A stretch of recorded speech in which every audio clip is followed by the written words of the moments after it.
यदा यदा हि धर्मस्य ग्लानिर्भवति भारत अभ्युत्थानमधर्मस्य तदात्मानं सृजाम्यहम्। राधे राधे मेरे प्यारे भाइयों बहनों माताओं व बंधुओं, संस्कार की बातें चैनल में आपका स्वागत है। बंधुओं, आज मैं आपको श्रवण करवाने जा रही हूँ पितृपक्ष में श्रीमद् भागवत गीता। बंधुओं, हर मनुष्य को यदि वह चाहता है कि उन्हें पितरों की कृपा प्राप्त हो, उनके पितृ तृप्त रहें, तो रोजाना पितृपक्ष में श्रीमद् भागवत गीता को सुने। बंधुओं, पितृपक्ष में भी श्रीमद् भागवत गीता सुनने का एक विधान है।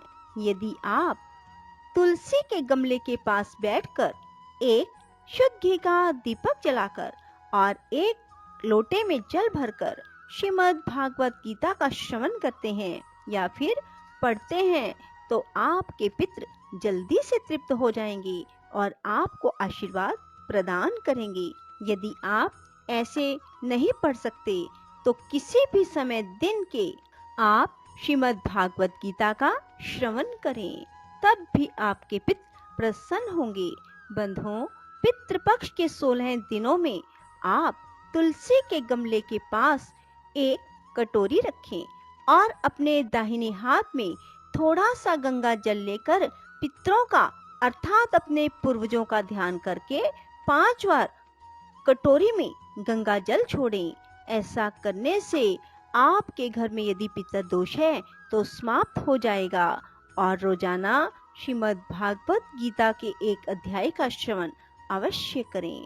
बंधुओं, ऐसा करने से आपके पितृ आपको ढेरों आशीर्वाद होंगे और आपके रुके हुए कार्य बनते चले जाएंगे। बंधुओं, यदि आपने YouTube चैनल संस्कार की बातें अब तक सब्सक्राइब नहीं किया तो जरूर करें और बेल आइकन दबाना ना भूलें, ताकि आपको हमारी आने वाली सभी वीडियोस की जानकारी सबसे पहले हो सके। बोलो पितृ देवता की जय, कृष्ण भगवान की जय। बंधुओं, आप सब मेरे साथ मिलकर बोलिए, कृष्ण भगवान की जय हो। बंधुओं, अब मैं आपको श्रीमद् भागवत गीता का पहला अध्याय सुनाने जा रही हूँ। सब बोलिए, हरे राम राम राम हरे हरे, हरे कृष्ण कृष्ण कृष्ण हरे हरे। बंधुओं, संकीर्तन करते हुए अब हम श्रीमद् भागवत गीता के पहले अध्याय को सुनते हैं। बोलो गणेश भगवान की जय हो। ओम श्री परमात्मने नमः। धृतराष्ट्र बोले, हे संजय, धर्म भूमि कुरुक्षेत्र में इकट्ठे हुए युद्ध की इच्छा वाले मेरे और पांडु के पुत्रों ने क्या किया? इस पर संजय बोले, उस समय राजा दुर्योधन ने व्यूह रचना युक्त पांडवों की सेना को देखकर द्रोणाचार्य के पास जाकर यह वचन कहा, हे आचार्य, आपके बुद्धिमान शिष्य द्रुपद पुत्र धृष्टद्युम्न द्वारा व्यूहाकार खड़ी की हुई पांडु पुत्रों की इस बड़ी भारी सेना को देखिए।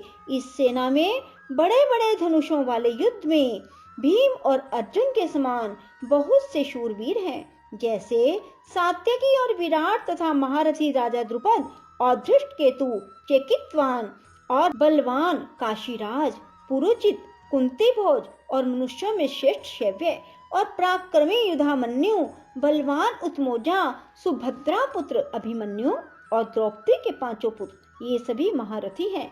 हे ब्राह्मण श्रेष्ठ, हमारे पक्ष में भी जो जो प्रधान हैं उनको आप समझ लीजिए।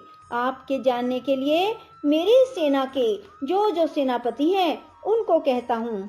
एक तो स्वयं आप और पितामह भीष्म और कर्ण, संग्राम विजयी कृपाचार्य, वैसे ही अश्वत्थामा, विकर्ण और सोमदत्त का पुत्र भूरिश्रवा, और भी बहुत से शूरवीर अनेक प्रकार के अस्त्र शस्त्रों से युक्त, मेरे लिए जीवन की आशा को त्यागने वाले, सब के सब युद्ध में चतुर हैं।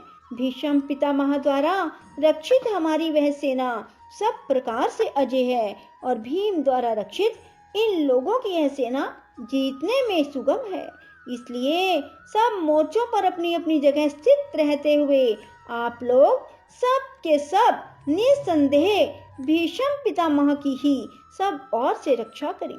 इस प्रकार द्रोणाचार्य से कहते हुए दुर्योधन के वचनों को सुनकर कौरवों में वृद्ध बड़े प्रतापी पितामह भीष्म ने उस दुर्योधन के हृदय में हर्ष उत्पन्न करते हुए उच्च स्वर से सिंह की नाद के समान गरज कर शंख बजाया। उसके बाद शंख और नगाड़े, ढोल, मृदंग और नरसिंह आदि बाजे एक साथ ही बजे। उनका वह शब्द बड़ा भयंकर हुआ। उसके बाद सफेद घोड़ों से युक्त उत्तम रथ में बैठे हुए श्री कृष्ण महाराज और अर्जुन ने भी अलौकिक शंख बजाए। उनमें श्री कृष्ण महाराज ने पांचजन्य नामक शंख और अर्जुन ने देवदत्त नामक शंख बजाया। भयानक कर्म वाले भीमसेन ने पुंडर नामक महाशंख बजाया। कुंती पुत्र राजा युधिष्ठिर ने अनंत विजय नामक शंख और नकुल और सहदेव ने सुघोष और मणिपुष्पक नाम वाले शंख बजाए। श्रेष्ठ धनुष वाले काशीराज और महारथी शिखंडी और धृष्टद्युम्न राजा विराट और अजय सात्यकी, राजा द्रुपद और द्रौपदी के पांचों पुत्र और बड़ी भुजा वाले सुभद्रा पुत्र अभिमन्यु, इन सब ने हे राजन अलग अलग शंख बजाए और उस भयानक शब्द ने आकाश और पृथ्वी को भी शब्दायमान करते हुए धृतराष्ट्र पुत्रों के हृदय विदीर्ण कर दिए। हे राजन, उसके बाद कपिध्वज अर्जुन ने खड़े हुए धृतराष्ट्र पुत्रों को देखकर उस शस्त्र चलने की तैयारी के समय धनुष उठाकर ऋषिकेश श्री कृष्ण महाराज से वचन कहा, हे अच्युत, मेरे रथ को दोनों सेनाओं के बीच में खड़ा कीजिए। जब तक मैं इस स्थित हुए युद्ध की कामनाओं वाले को अच्छी प्रकार देख लूं, उस युद्ध रूप व्यापार में मुझे किन किन के साथ युद्ध करना योग्य है। दुर्बुद्धि दुर्योधन का युद्ध में कल्याण चाहने वाले जो ये राजा लोग इस सेना में आए हैं, उन युद्ध करने वालों को मैं देखूंगा। संजय बोले, हे धृतराष्ट्र, अर्जुन द्वारा इस प्रकार कहे हुए महाराज श्री कृष्ण ने दोनों सेनाओं के बीच में भीष्म और द्रोणाचार्य के सामने और संपूर्ण राजाओं के सामने उत्तम रथ को खड़ा करके ऐसे कहा, हे पार्थ, इन इकट्ठे हुए कौरवों को देख। इनके उपरांत प्रथापुत्र अर्जुन ने उन दोनों ही सेनाओं में स्थित हुए पिता के भाइयों को, पितामहों को, आचार्यों को, मामों को, भाइयों को, पुत्रों को, पौत्रों को तथा मित्रों को और ससुरों को, सुहृदों को भी देखा। इस प्रकार उन खड़े हुए संपूर्ण बंधुओं को देखकर वे अत्यंत करुणा से युक्त हुए।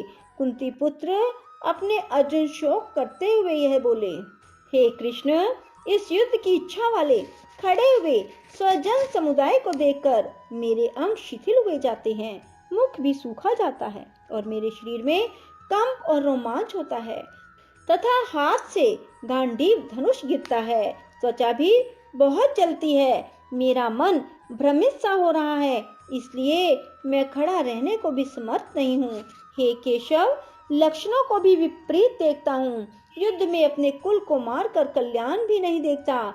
हे कृष्ण, मैं विजय नहीं चाहता और राज्य सुखों को भी नहीं चाहता। हे गोविंद, हमें राज्य से क्या प्रयोजन है, भोगों से और जीवन से क्या प्रयोजन है, क्योंकि हमें जिनके लिए राज्य, भोग और सुख आदि इच्छित हैं, वे ही यह सब धन और जीवन की आशा को त्याग कर युद्ध में खड़े हैं, जो कि गुरुजन, ताऊ, चाचे, लड़के, दादा, मामा, ससुर, पोते, साले और भी जो संबंधित लोग हैं।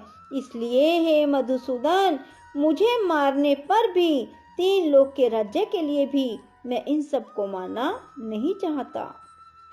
फिर पृथ्वी के लिए कहना ही क्या। हे जनार्दन, धृतराष्ट्र के पुत्रों को मारकर हमें क्या प्रसन्नता होगी, इन आतताइयों को मारकर तो हमें पाप ही लगेगा।